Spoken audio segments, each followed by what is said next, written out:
Hi, my name is Louis. This is Mike, and we're going to tell you today about a couple of our favorite wines that we just picked up here at the vineyard. Yes, the first one we're going to talk about is a white Côte d'Aron. Côte d'Aron, southern French wine. The white wine grapes in this particular bottle are the Grenache Blanc grape, the Roussanne grape, the Marsanne grape, and a little bit of claret. So, Louis, this will give you a nice, fresh, clean tasting experience. You would use this either as a wine on its own, or I like to have it as a wine to accompany appetizers and looking at this time of year holiday meals. It's nice and fresh and clean.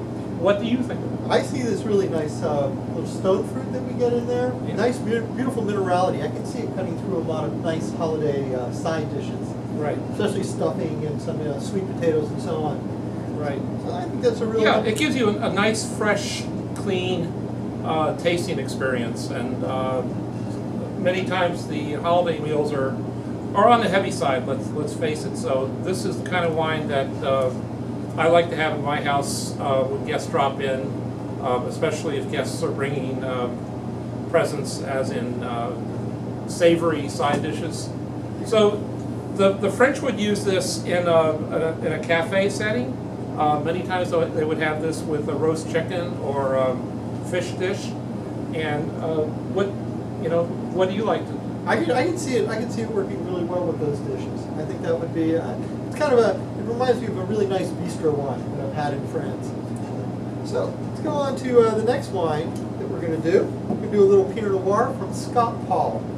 Scott Paul started his career, actually, of all things, in the record business. He was actually a DJ, in case you know him as Shadow Stevens. Then he went on to work with Epic Records, I believe. But he got his love of wine from his father, who was a collector, and he fell in love especially with Burgundy when he was 15, when his father gave him for his first Grand Cru, which was a Latache. So, Mike, let's taste this delicious Pinot Noir from Oregon. Let's see what you think. Scott's wines tend to be a little more Burgundian in style, so you get that wonderful cherry fruit, but you also get a nice little touch of earthiness in there. And they're very light on the palate. They're not heavy at all. Love the glasses you picked out for this. Yeah, This really shows the Pinot Noir fruit, the bright cherry character to it. And it really opens up the wine in the glass. I wonder what you think about it.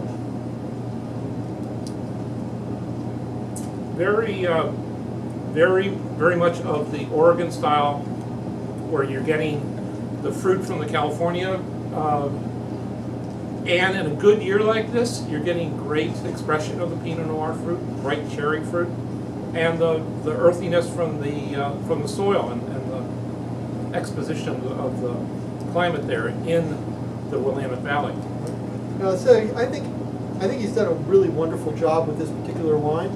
I think this could grace a lot of meals. Of course, Pinot Noir goes well with Thanksgiving. I think, what else would you serve this with, Mike?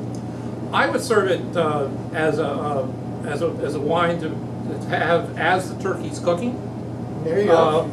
People, it's a special occasion wine, and the fact it is so intimately drinkable makes it a wonderful wine to have as you're waiting for the bird to cook, or as a centerpiece. Get some real nice wine glasses out and really have a wonderful tasting experience. I think it would go with some fish. Did you see it working with salmon maybe? Salmon, something that's got the oiliness. This will bring it back to earth and really bring out the without the heavy oak that you would get, and without sometimes you would get in Pinot Noirs too much of a fruitiness. This is so well balanced. I think it'll go with many fish dishes. Well, these are the two wines that we've decided to show you today. Look for our next video coming up soon.